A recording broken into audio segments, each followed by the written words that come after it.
그러자 베드로가 말하기 시작했습니다. 이제야 내가 깨달았습니다. 참으로 하나님께서는 사람을 겉모양으로 처벌하지 않으시고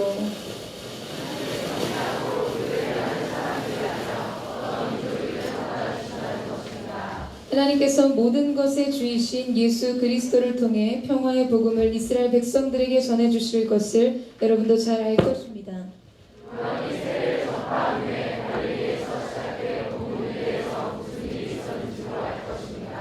하나님께서 나사렛 예수에게 성령과 능력으로 기름 부으신 것과 하나님께서 예수와 함께 하심으로 예수께서 선을 행하시고 마귀의 능력 아래 짓눌려 있던 사람들을 모두 고쳐주시며 두루 다니셨습니다.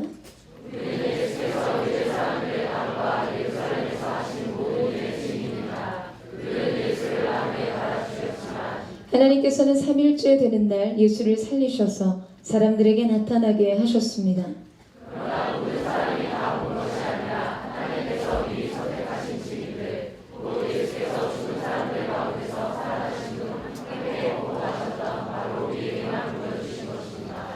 예수께서는 우리에게 사람들에게 말씀을 전파하라고 명하셨습니다. 살아있는 사람과 죽은 사람의 심판자로 그리고 하나님께서 세우신 이가 바로 자기임을 증언하라고 하셨습니다.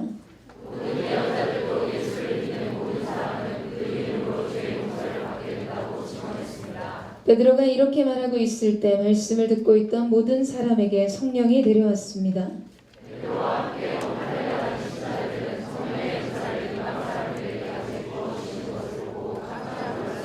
사람들이 방언으로 말하고 하나님을 찬양하는 소리가 들렸던 것입니다. 그때 베드로가 말했습니다.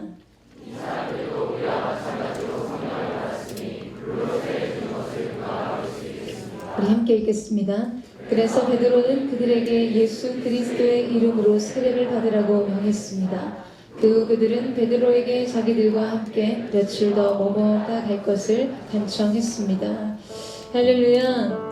오늘도 우리의 전부 되시는 주님 앞에 여러분이 말씀 듣기 전에 한 번 더 우리 사랑하는 주님 앞에 감사와 찬양과 영광에 존귀의 큰 박수를 올려드리며 나아가기를 원합니다. 큰 함성으로 주님의 이름을 찬양합니다. 우리 가운데 놀라운 일을 행하실 주님을 기대합니다. 주님을 소망하며 주님을 바라봅니다. 할렐루야. 사랑하는 여러분, 오늘도 성령 충만하십시오. 말씀 충만하십시오. 오늘도 우리 가운데 변함없이 내가 너를 사랑한다고 말씀해 주신 하나님의 신실하신 사랑 안에서 새로운 소망을 얻는 은혜가 있게 되기를 주님의 이름으로 축원합니다. 여러분, 오늘 예배 장소에 들어오셨을 때 뭔가 변화를 느끼셨죠? 네, 이렇게 대놓고 달라졌는데도 모르겠다 하시는 분들은 오늘 처음 오신 분이시거나 정말 무관심 속에서 습관적으로 예배 드리시는 분일 거라 생각합니다. 하나님께서는 우리에게 새로운 시즌을 열어갈 영적인 표지를 주셨습니다. 그동안 SS 공동체는 시즌마다 하나님께서 주시는 메시지를 가지고 한 시절의 길을 열어왔습니다. 제1라운드 Awakening, 제2라운드 Marching, 3라운드 Glorifying, 4라운드 Dreaming, 5라운드 Shower Up. 이전에 방금 전까지 우리가 함께 영적 표지로 삼았던 Love Never Fails. 그리고 이제 우리 가운데 하나님께서 새로운 시즌으로 열어주실 7번째 라운드는 Revival입니다. 하나님께서는 다음 단계로 넘어갈 때마다 우리 가운데 새로운 컬러, 또 영적인 심볼을 통해서 하나님이 우리 가운데 제시해 주시는 영적인 상징들을 나누게 하셨습니다. 이번 이 리바이벌 컬러는 딥블루입니다. 여러분, 대제사장의 에봇 그리고 성막에서 쓰인 블루는 예수 그리스도의 신성과 하늘의 권세, 또 그분의 왕권과 권위를 상징합니다. 우리 가운데 하나님께서 주시는 이 다시 사는 역사, 개인과 또한 공동체, 교회 위에 부어주시는 이 부흥의 역사가 오직 하나님이 주인 되시고 주 대신 예수 그리스도께 그 모든 주권이 있음을 상징적으로 표현했습니다. 또한 이 블루는 여러분 또 바다색이죠. 물이 바다를 덮은 것 같이 여호와의 영광을 인정하는 것이 온 세상에 가득할 것임을 선포하는 메시지이기도 합니다. 특별히 이번 라운드의 심볼은 웨이브, 파도입니다. 열방으로 보내지는 부흥의 파도이죠. 그러나 여러분, 이 파도는 하나의 현상에 불과합니다. 이 파도가 일어나기 위해서 존재하는 동력이 있는데 그것은 바로 바람입니다.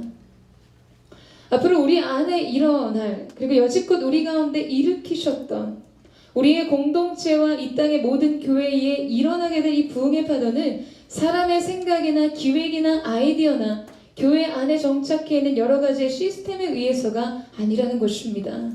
부흥은 성령님의 바람을 통해서 일어나게 될 것입니다. 우리는 오직 그분의 일하심을 기대하며 바라보며 갈망할 것입니다. 그래서 각 개인의 영역 속에 하나님의 이 첫사랑의 감격이 되살아나고 상한 심령이 회복되고 연약한 육체마다 다시 사는 은혜, 무너진 모든 인생의 영역들이 재건되며 살아나는 일들이 일어날 것입니다. 믿으십니까? 마치 피어나는 꽃과 같이 우리의 삶의 모든 영역들이 새롭게 소성시켜 주시는 하나님의 은혜가 있을 줄로 믿습니다. 여러분, 그러나 이 개인의 삶, 우리 공동체뿐만 아니라 오늘의 교회 대학청년부를 통해서 이 땅의 청년 세대가 하나님 앞에 다시 사는 은혜, 이 땅의 모든 교회 가운데 하나님께서 부으시는 부흥의 소식을 듣게 되는 은혜가 있을 줄로 믿습니다. 여러분, 특별히 뒤에 배너를 보시면 파도가 갈라지는 것과 같은 장면을 보시죠.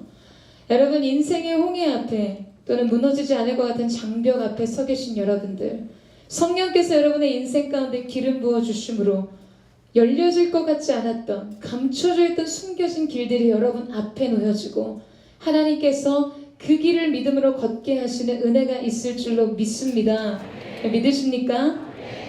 이렇게 하나님께서 우리 가운데 허락하시는 이 새로운 시즌을 놀라운 도약과 비상으로 눈부신 하나님의 은혜 속에서 다음 걸음을 떼는 은혜가 저와 여러분 가운데 있게 되기를 주님의 이름으로 축원합니다. 우리 옆사람과 이 기대를 담아서 이렇게 한번 축복해 주셨으면 좋겠는데요. 당신의 부흥을 기대합니다. 이렇게 한번 축복해 주시겠어요? 당신의 부흥을 기대합니다. 우리 인생의 모든 영역 속에 하나님께서 주시는 다시 사는 역사가 있을 줄로 믿습니다. 아멘. 네, 여러분, 오늘의 말씀은 10장, 사도행전 10장 전체를 포함하고 있습니다. 이 사도행전 10장의 사건은 이방 세계를 향해 복음의 문이 열리는 새로운 분기점의 순간들을 기록하고 있습니다. 이스라엘의 수천 년의 역사 속에 이 두텁게 자리매김한 이방 세계를 향한 율법에 제한된 구원의 경계가 허물어지는 순간이었어요. 그런데 바로 이 새 역사가 하나님께서 주목하시는 한 사람을 통해 일어납니다. 우리 한번 10장 1절 말씀을 같이 읽어보도록 하겠습니다. 10장 1절 말씀 시작.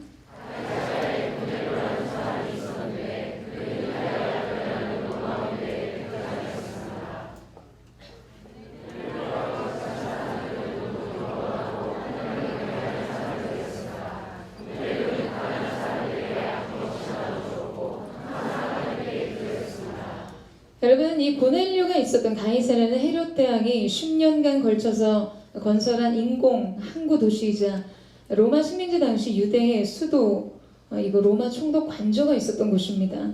저희 이스라엘 아울리치를 갈 때마다 이 마지막 코스로 이 가이사라를 방문해왔는데요.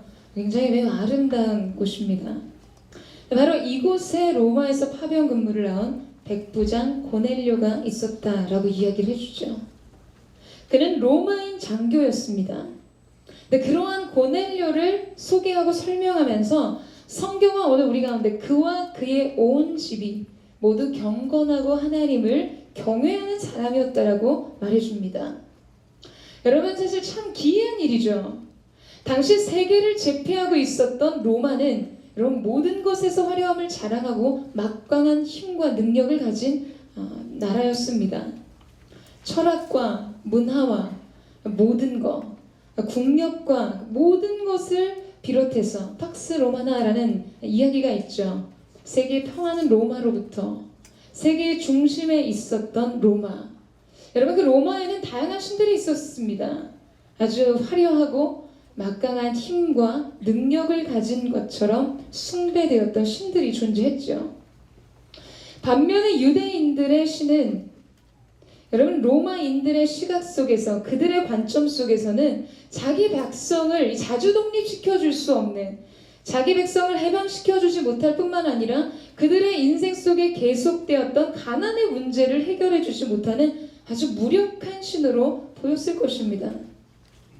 근데 이 로마의 장교 고넬료가 식민지였던 유대 땅으로 파견와서 유대인들의 신인 여호와 하나님을 믿는 신앙을 가졌다는 것은 매우 놀라운 일이라는 것이죠.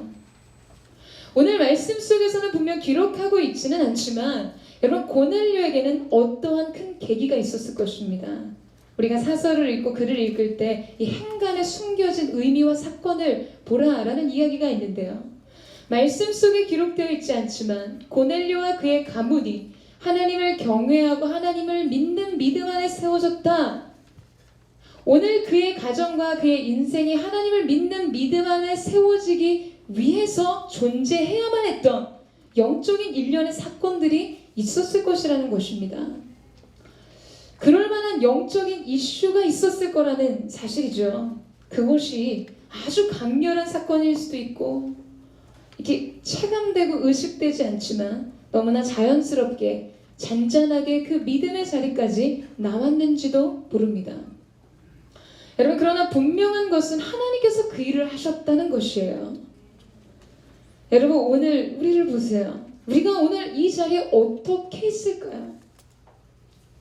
저와 여러분 가운데 예수 그리스도를 구주로 믿고 시인하게 된 계기가 있냐라고 질문한다면 여러분, 누구나 무엇 하나쯤은 말할 수 있을 것입니다. 누군가는 이 모태신앙으로 못된 신앙이라고 해석되기도 하죠. 그냥 이것이 당연한 것인 줄 알고 여기 있을 수도 있어요. 누군가는 역사의 BC와 AD가 갈라지듯 인생의 비포와 애프터가 갈라진 것 같은 강렬한 신앙의 체험, 엄청난 감동과 충격 속에서 이 신앙 안으로 들어왔을지도 모릅니다. 누군가는 그저 지옥 가기 싫어서 보험 드는 마음으로 시작된 발걸음일 수도 있어요. 여러분, 그러나 그 누구도 오늘 우리가 여기에 있는 이유를 정확하게 설명할 수는 없습니다. 왜냐하면 그것은 우리로부터 시작된 일이 아니기 때문입니다. 그리고 사랑은 설명되는 것이 아니기 때문이에요. 여러분, 우리는 오늘 우리가 받은 사랑 때문에 이 자리에 있습니다. 동의하십니까? 또한 그 사랑은 나로부터 시작된 것이 아니기 때문에 내가 설명할 수 있는 것이 아니라는 것이에요. 우리가 아닌 하나님의 사랑의 추격이 우리를 찾아내셨고 우리를 건져주셨고 불러주셨을 뿐만 아니라 오늘 하나님의 보좌 임재 앞에서 우리가 하나님 온전히 예배할 수 있는, 그래서 오늘 우리가 여기 있는 이유를 말해주는 것이 바로 복음입니다. 죄와 허물로 죽을 수밖에 없는 우리를 하나님께서 건지셨어요. 그것은 우리의 계획과 우리의 뜻, 심지어 우리는 믿음으로 의롭다 함을 얻었다라고 말하는 그 믿음마저도 우리로부터 시작된 것이 아니라는 사실입니다. 우리에게는 구원받을 만한, 여러분 사랑받을 만한 일말의 가능성도 없었다라는 것이죠. 이 모든 것은 주님이 우리 가운데 주시는 사랑 안에서 주어진 것입니다. 믿으십니까? 그렇기 때문에 오늘 우리가 이곳에서 하나님의 이름을 부르며 그분의 임재 속에서 그분을 예배하고 있다는 이 사실이 기적에 가까워요. 아니, 이것이 바로 기적입니다.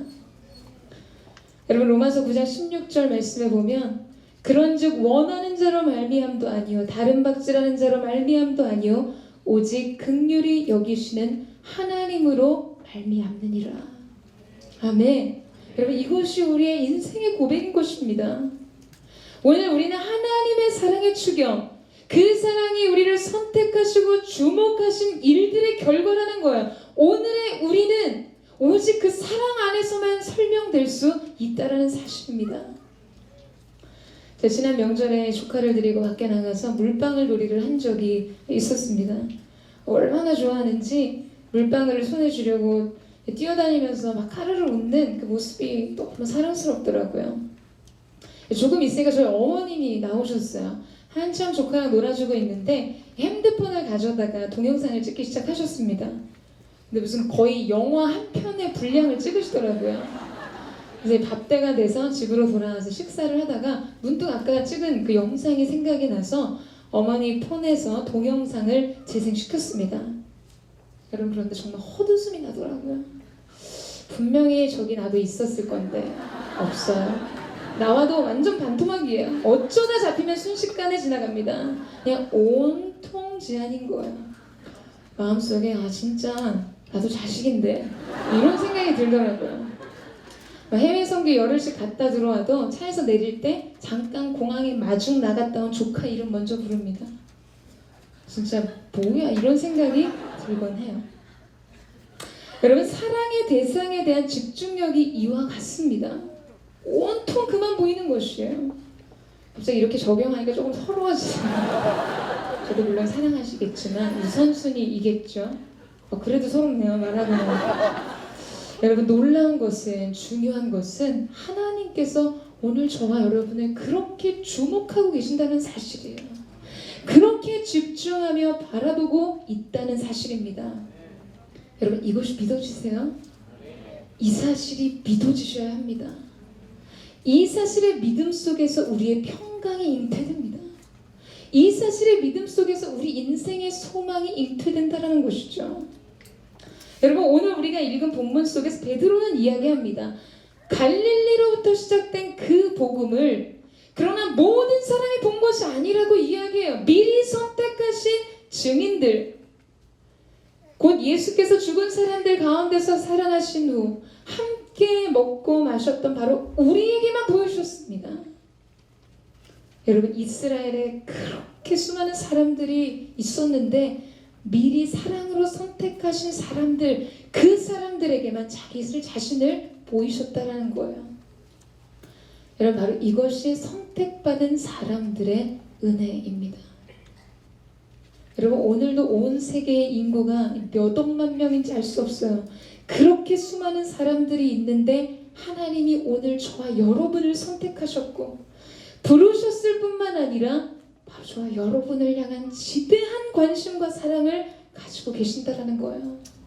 하나님의 앵글 속에 여러분 자신만 존재한다라고 상상해 보세요. 여러분 근데 이것이 믿어지는 것이 신앙이라는 거죠. 그분은 여러분의 작은 신음 속에 여러분의 입가에 부서지는 그 환희에 넘치는 미소 속에 그분의 마음이 빼앗기시는 온통 여러분을 향한 사랑과 여러분 인생을 향한 관심과 계획을 가지고 계신 분이라는 사실입니다. 네, 여러분 우리에게 가장 믿기 어려운 믿음이 뭐라고 생각하세요? 여러분 하나님께서 우주 만물을 창조하신 창조의 주인이라는 사실을 우리가 믿기 어려워할까요? 모든 불가능을 가능케 하시는 기적의 능력에 대한 확신, 그분의 능력에 대한 믿음이 부족한 것일까요? 아니면 하나님 존재에 대한 확신입니까? 오늘 이곳에 모인 여러분, 어떤 믿음이 여러분 인생 속에 가장 결핍되기 쉬운 믿음이라고 생각하세요? 여러분 저는 이러한 것이 우리에게 부족한 믿음이라고 생각하지 않습니다. 이러한 믿음들은 시냇가에 심은 나무가 시절을 쫓아 과실을 맺음과 같이 우리가 하나님의 임재와 부르심 속에서 성장할수록 확장되는 믿음이에요. 근데 여러분 하나님 앞에서 우리의 신앙의 나이테가 늘어나면 늘어날수록 가장 온전히 믿기 어려운 사실이 있다면 여러분 그것은 나를 향한 하나님의 사랑에 대한 확신입니다. 나를 하나님이 기뻐하신다라는 그 기쁨에 대한 믿음이에요.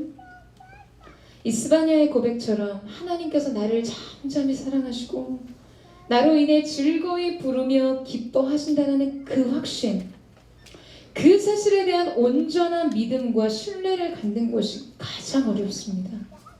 왜냐하면 우리 안에 왜곡된 생각, 해로운 믿음이 있기 때문이에요. 그것은 이 하나님의 사랑에 대한 오해입니다. 여러분 우리의 어떤 행위가 우리를 향한 하나님의 사랑을 결정짓거나 그 사랑에 영향을 줄 수 있다는 생각 때문이죠. 여러분 이 사실을 우리가 받아들인다면 우리가 조금 부족하거나 우리가 좀 의롭지 못한 일상을 살았거나 하나님이 하나님이 내게 요구하시는 신앙의 모양을 갖추지 못했다라고 느끼면 갑자기 나를 향한 하나님의 사랑이 늘었다, 갑작스럽게 줄어드는 고무줄과 같이 변할 것이라는 믿음을 갖게 됩니다. 우리 인생의 문제가 여러분 주님은 너무나 확실하세요. 우리가 신앙을 가질 때 자꾸 주님의 그 존재, 주님의 행하신 일들, 말씀이 희미한 것이 아니라 주님은 너무나 확실하신데 반면 나는 너무나 불확실한 것이죠. 주님은 언제나 신실하세요. 문제는 반면에 내가 너무나 자주 실패한다는 것에 있다는 것입니다. 부활하신 그날 그 기쁨의 소식을 듣고도 제자들이 왜 과거의 이전의 삶으로 회개했는가? 분명하신 주님의 완성된 복음의 성취가 눈앞에 있음에도 불구하고 왜 이전의 삶으로 돌아갔을까요? 그 주님이 불확실하기 때문입니까? 아니에요. 내 자신에 대한 자신이 없기 때문이에요. 그 주님을 만족시킬 만한 내 자신의 어떠함에 대한 확신이 부족하기 때문입니다. 여러분, 이러한 사실이 우리를 향한 하나님의 사랑과 선택에 대한 믿음을 줘야 합니다. 여러분, 우리가 신앙생활 할 때 그렇지 않습니까? 하나님은 무엇이든지 가능한 분이세요. 그런데 우리는 하나님이 나를 정말 기뻐하실까? 나를 향한 하나님의 감정을 한번 생각해 봤을 때 여러분 한번 여러분을 이렇게 바라보신 하나님 아버지의 그냥 이렇게 로고스 안에서 주어지는 전달, 주님은 당신을 사랑하십니다. 이러한 말씀이고 오늘 여러분을 향한 하나님의 감정을 상상해 봤을 때 여러분 어떻게 느껴지세요? 놀랍게도 대부분의 사람들이 하나님이 내게 실망하셨다 내지는 굉장히 분노하고 계신다, 나를 기뻐하지 뭔가 성에 차지 않고 계신다 라는 하나님의 감정을 받아들일 때가 있습니다. 여러분, 그렇게 여러분의 삶 속에 여러분의 영적인 삶의 한복판에서 이러한 생각들이 찾아올 때 바로 그때 우리는 기억해야 합니다. 온 우주의 하나님께서 유대 땅 가이사랴 주둔에 있던 로마 장교 고넬료를 만나주시고 그의 10년 가운데 하나님을 아는 지식과 그분을 향한 믿음의 능력을 불어 넣어주셨어요. 여러분, 우리는 이제 이 고넬료를 성경의 한 인물로 대하고 있지만 고넬료 자신은 여러분 이렇게 자신이 역사의 중심에 서게 될 줄을 상상도 못했을 것입니다. 그가 한 일은 아무것도 없었다라는 것이에요. 사랑하는 여러분, 하나님이 오늘 우리의 인생도 그렇게 대우하고 계십니다. 우리가 아직도 죄인되었을 때에, 우리가 아직도 연약할 때에, 우리가 우리의 어떠한 의로움을, 주님의 기쁨을 드릴 수 있는 어떠한 것을 주님 앞에 보이기 이전에 주께서 우리를 위해 죽으심으로 우리를 향한 하나님의 자기 사랑을 확증하셨다라는 것이죠. 여러분, 이것이 고넬료의 시작이자 우리의 시작입니다. 그 시작은 선택하여 구원하신 사랑으로부터 주어진 것이에요. 우리가 선악간의 어떤 일들을 행하기 이전에 택하신 자의 뜻으로 말미암는 일인 것입니다. 그래서 여러분 한번 상상해 보세요. 사랑의 추격자가 되신 하나님께서 저와 여러분을 찾아내셨고 선택하셔서 오늘 그분 앞에 구원의 노래를 부르고 구원의 소망을 부르는 임재 앞으로 불러주셨습니다. 저는 오늘 이 묵상 속에 잠길 때 우리 안에, 우리의 영혼 안에 근본적인 하나님을 향한 감사와 그 사랑을 신뢰하는 믿음의 능력이 세워지는 은혜가 있게 되기를 주님의 이름으로 축원합니다. 여러분, 우리가 이 사실을 믿을 때 여러분의 인생 속에 평강의 수로가 내어지는 것이에요. 이 사랑과 연결될 때마다 여러분의 인생 가운데 새로운 소망이 부어지는 것입니다. 여러분 믿으시죠?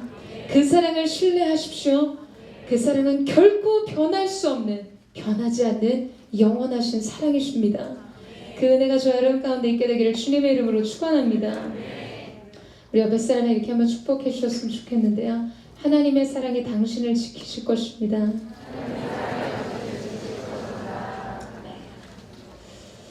우리가 나눈 것처럼 이 모든 것은 하나님의 전적인 은혜, 저항할 수 없는 사랑의 견인으로 일어났지만 오늘 이방 세계의 큰 구원과 성령의 역사가 일어나게 된 촉매제와 같은 고넬료와 베드로의 이음새가 되었던 이들의 공통 분모가 나타나는 것을 보게 됩니다. 먼저 한번 3절 말씀을 같이 한번 볼까요? 3절 말씀 같이 한번 읽도록 하겠습니다. 시작.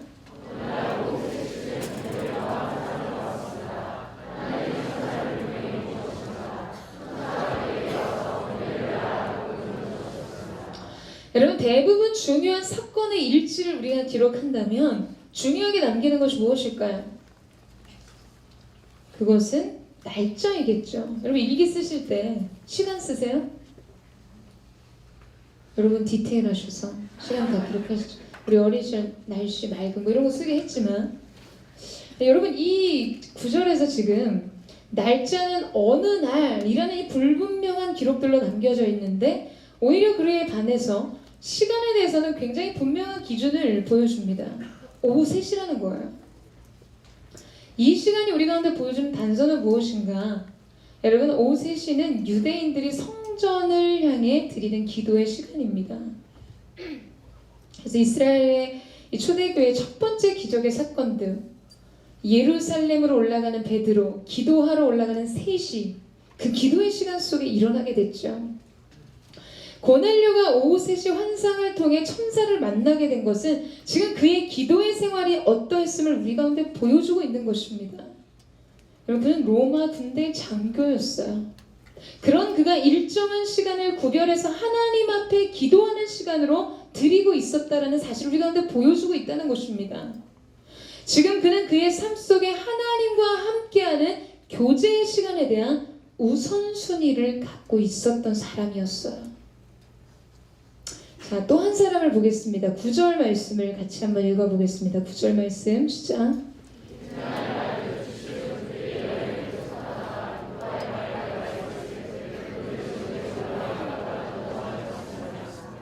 여러분 베드로의 시간도 기도로 구별되어 있었습니다. 여러분 바로 이 기도의 현장에 하나님이 일하시는 환경이라는 거예요.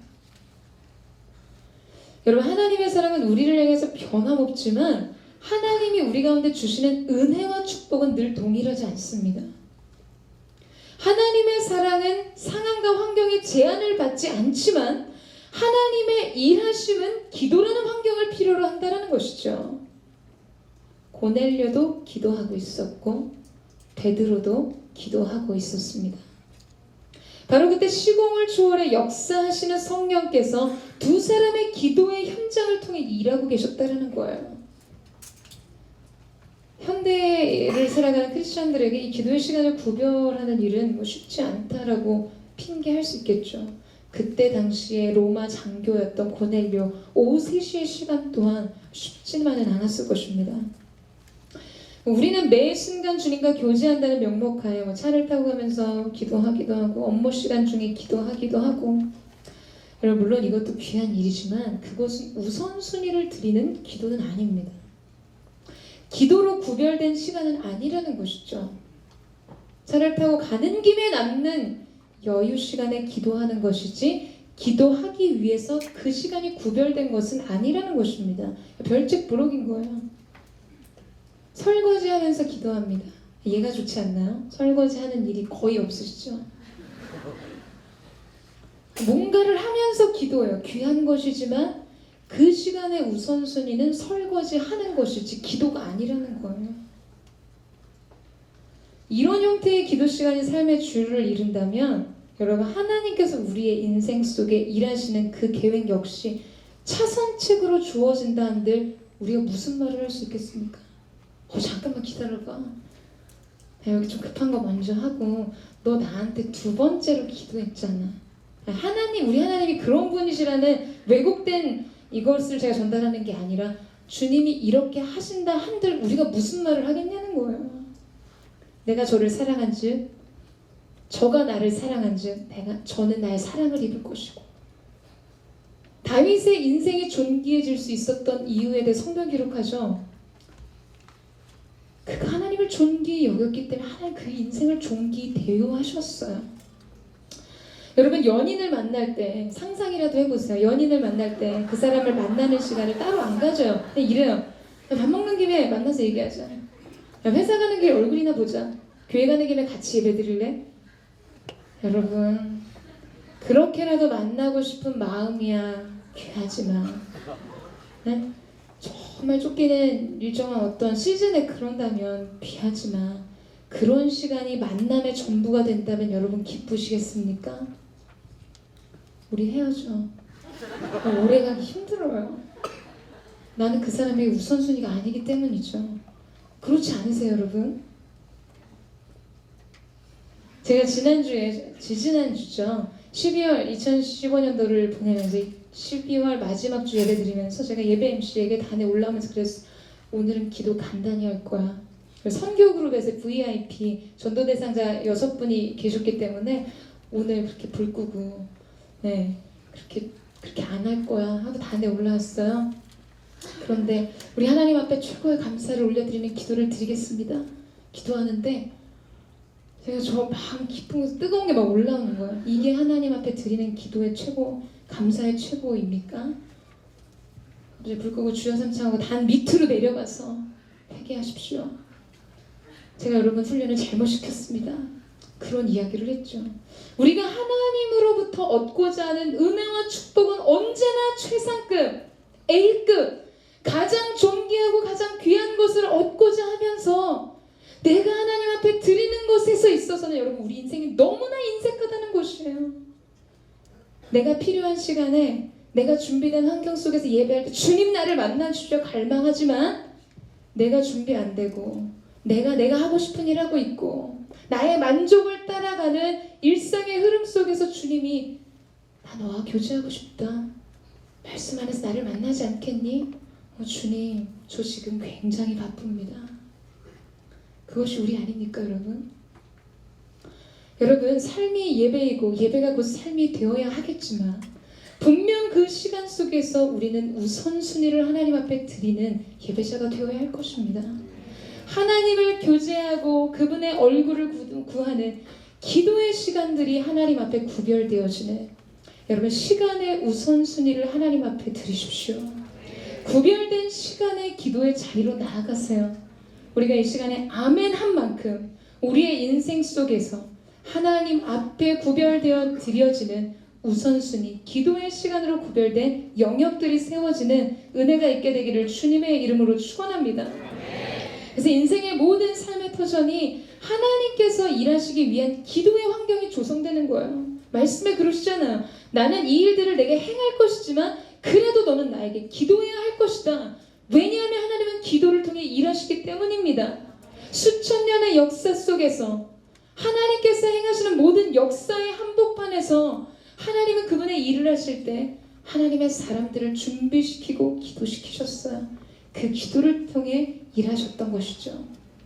모든 역사의 현장의 공통 분모는 기도가 준비되었던 현장입니다. 여러분 저와 여러분의 인생 속에 그 기도의 현장이 있게 되기를 주님의 이름으로 축원합니다.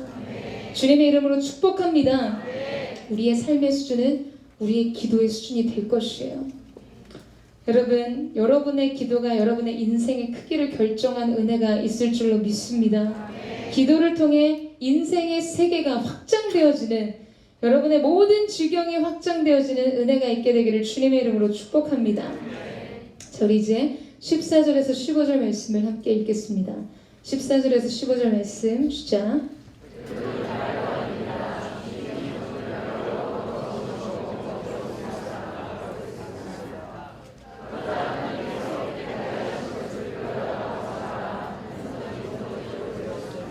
여러분 한번 생각해 보세요. 사실 오늘 이 베드로의 편견은 사실이었습니다.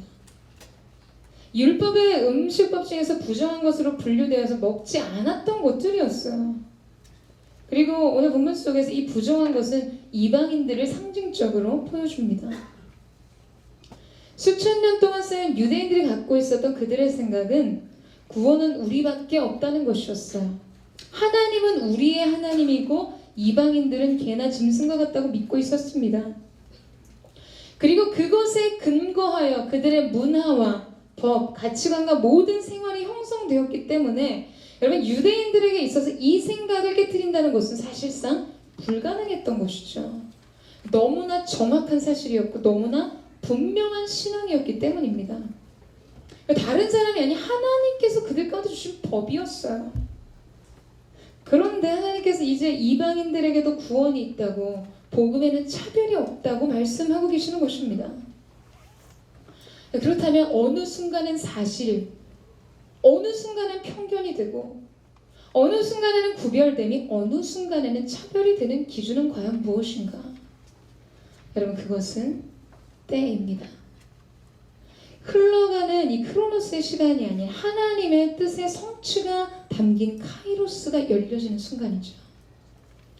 율법은 예수님께서 오셔서 그 법을 완성하시기까지 믿는 자들에게 몽학선생과 같았습니다. 그러나 인류의 역사 속에서 구속의 역사를 쓰신 하나님의 때가 십자가와 빈 무덤 속에서 완성되었을 때 더 이상 그것은 필요가 없어진 것이죠. 더 완전한 것이 왔기 때문입니다. 여러분, 어머니의 자궁은 성장하는 태아에게 있어서는 영양을 공급하는 생명의 장소와 같습니다. 성장과 형성을 이루는 9개월의 시간 동안 그것은 갓난 아이에게 있어서 세상에서 가장 안전한 곳이죠.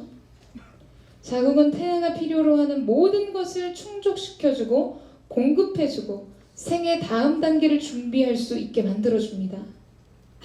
여러분, 그러나 태아가 9개월보다 더 오래 머물러 자궁 밖으로 나오지 않는다면 상황은 매우 매우 심각해집니다.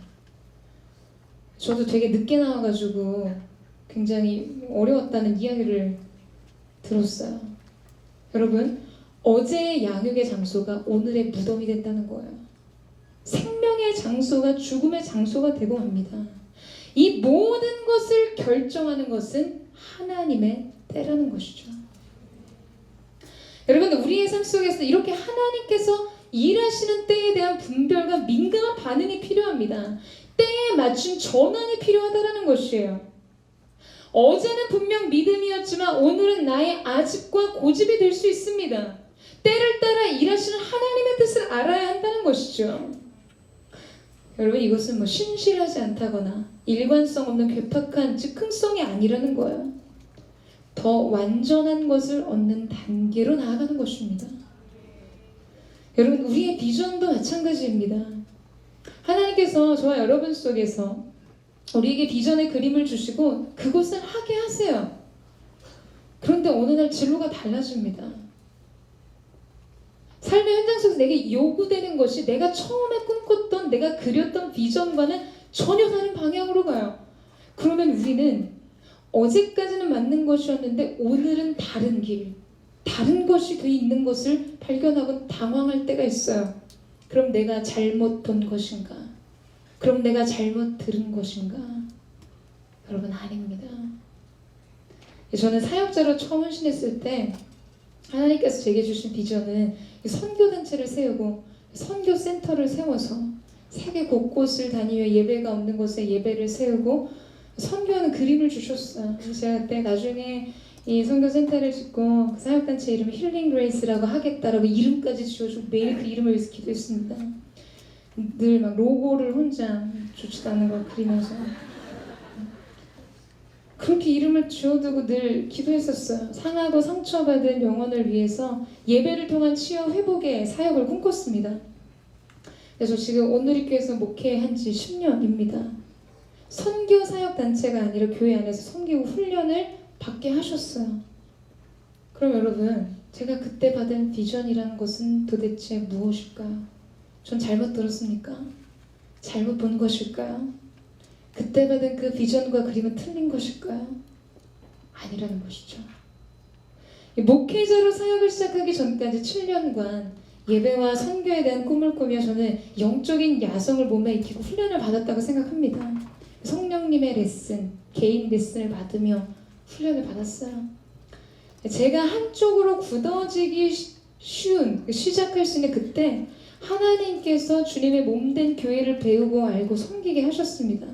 사역적으로 돌파하고 세우는 영성에 영혼들을 섬기고 목양하는 목자의 마음을 알게 하시고 배우게 하셨습니다. 개인적으로는 영적 균형에 있어서 매우 중요한 시점에 중요한 레슨이었다고 생각합니다. 여러분, 여러분의 인생 속에서도 비전의 걸음을 떼는 순간순간마다 갑작스럽게 변경된 진로 속에서 당할 때가 있어요. 어제까지는 신앙이었고 사실이었는데 오늘은 편협한 왜곡된 생각이고 사고라고 말씀하실 때가 있어요. 분명히 분명히 여기 머물라고 하셨는데 여기 머문 지 오래니까 이제 방향을 바꿔서 진행해라. 신명기 말씀과 같이 마치 내가 여기 잘못 온 것처럼 느껴지는 순간을 맞이할 때도 있습니다.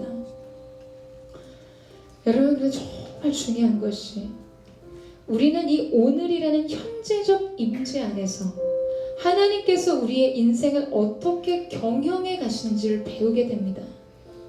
그렇기 때문에 우리는 현재 오늘 이 시간 속에 임재하시는 하나님께 깨어있는 것이 중요하다는 것이에요. 여러분, 저는 여러분 가운데 그 은혜가 있게 되기를 주님의 이름으로 축원합니다. 하나님께서 경영하시는 하나님의 손의 능력을 바라보세요. 여러분, 그리고 더 우리가 주목해야 하는 것은 오늘 하나님께서 고넬료만을 만나주시고 다루고 계시지 않는다는 것입니다. 고넬료를 만나 새로운 시작을 주실 뿐만 아니라 베드로 역시 만나주시고 새로운 변화를 주세요. 그리고 이 두 개인의 변화와 사건은 교회 전체와 사도행전 역사 속에 중요한 분기점이 되게 하십니다. 한 영혼과 한 영혼이 맞물리고 그 전체가 또 하나의 새로운 변화의 시작으로 맞물려 가게 하시는 것이죠. 여러분, 이곳이 하나님의 경륜입니다. 경이롭고 신비로운 그분 구속의 경륜이에요. 토기장이 손에 들린 진흙처럼 나의 존재뿐만 아니라 동시에 우리와 관계된 모든 것을 하나님께서 함께 빚어가신다는 것이죠. 그리고 그것이 또한 바로 새로운 역사가 되게 하십니다. 커다란 톱니바퀴가 서로 맞물려 돌아가는 것처럼 지금은 고단하게 나의 세계만 회전하는 것 같지만 모든 것이 하나님의 경륜 속에서 경영되고 있다는 것이죠. 전 우주를 경영하시고 다스리시는 완전하신 그분의 지혜 속에서 이 일들이 이루어지고 있다는 것입니다. 여러분, 그렇기 때문에 우리는 이 하나님의 지혜와 명초를 의지하고 신뢰하고 인내하는 시간이 필요합니다. 여러분, 우리는 때로 이러한 마음이 들 때가 있어요. 하나님, 쟤 좀 변화시켜 주십시오. 우리 가정에 부모님이 문제입니다. 형제가 문제예요. 그만 변하면 나도 변할 것 같아. 여러분, 근데 하나님께서는 하나님 일을 하실 때 모든 것을 함께 다루십니다. 이스라엘이 준비되지 않을 때 하나님 이방 세계를 통해 마치 몽둥이와 같이 그 백성을 징계하심으로 그 백성을 거룩해 하실 뿐만 아니라 이스라엘을 친 이방 세계의 패역함을 또다시 다루십니다. 그것이 하나님이 세계를 경영하시는 하나님의 구속의 경륜이라는 것이죠. 여러분 가운데 때를 기다리시는 분, 변화의 때를 기다리는 것이 때로는 고대했다고 느끼는 분이 있을 거라는 생각도 듭니다. 여러분, 오늘 우리 가운데 하나님의 카이로스의 때가 임하면 우리의 삶 속에 더 완전한 것, 더 온전한 것이 우리 앞에 찾아오게 될 줄로 믿습니다. 저는 저와 여러분이 우리 인생을 빚으실 뿐만 아니라 우리의 가정의 삶을, 환경을 빚으시고 또한 이 모든 것을 통해서 믿음의 공동체를 다루시고 이 세대를 빚으시는 하나님의 놀라우신 은총의 세계를 보는 눈이 열려지는 은혜가 있게 되기를 축복합니다. 우리를 선택하신 하나님의 사랑에 감사하면서 우리 자신이 먼저 그 고넬료가 되고 또한 또 다른 고넬료를 위해서 우리의 세계가 확장되고 그를 위해 헌신하며 섬기는 저와 여러분 되시기를 주님의 이름으로 축원합니다.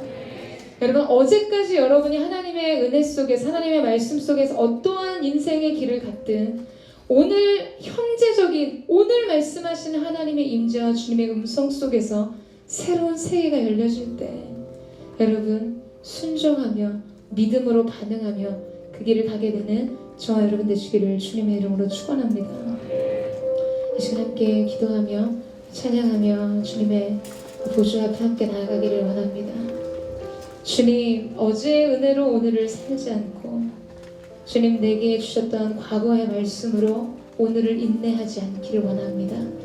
주님이 오늘 현재 내게 주시는 은혜의 말씀 속에서 주님이 오늘 역사하시는 주님의 그 카이로스의 시간 속에서 주님과 함께 새길을 가는 은혜가 있게 되기를 원하오니 주여 우리 가운데 말씀하여 주옵소서. 우리가 주님의 길을 가기를 원합니다. 사랑하는 여러분, 이 시간 우리가 기도하며 나아갈 때 여러분의 마음 가운데 그러한 당황한 마음을 때로 경험할 수 있어요. 그런 갈등과 그런 놀람을 경험할 때가 있습니다. 주님이 분명 내게 말씀하셨었고 주님이 내게 주신 비전과 주님의 뜻이라고 믿어서 여기까지 왔는데 어제와 전혀 다른 길을 하나님께서 내게 보여주시고 어제와 전혀 다른 뜻을 내게 나타내 보이실 때가 있습니다. 그러면 우리의 세계는 붕괴돼요. 무너질 때가 있어요. 내가 잘못 들은 것인가? 내가 잘못 본 것일까? 내가 하나님의 뜻을 잘못 이해한 것일까? 여러분 그렇지 않습니다. 하나님은 때를 따라 과실을 맺게 하세요. 그리스도 예수께서 그분의 복음을 완성하시기 전에 그 전까지는 율법이 필요했습니다. 율법은 그 백성들을 이끄는 몽학 선생과 같았다라고 성경은 기록하죠. 분명 배우는 것이 있었고 지도되는 것이 있었다라는 것, 인도함을 받게 되는 것이 있었다라는 것입니다. 여러분의 인생 속에서 그것이 비전이든 관계의 문제이든 그것이 무엇이든 분명 그것이 나를 향한 하나님의 뜻이라고 믿었기 때문에 여기까지 왔는데 주님 전혀 다른 그림을 내게 말씀하셔 당황하신 분 계십니까? 내가 믿었던 믿음이 깨어지는 것 같이 이 새 뜻을 내가 정말 받아들여야 하는 것인지 분별의 기준을 찾지 못하는 마음으로 여러분 그렇게 갈등하고 고민하는 분 계십니까? 여러분 두려워하지 마십시오. 하나님께서 때를 따라 아름답게 하시고 때를 따라 여러분 가운데 과실을 맺게 하실 것입니다.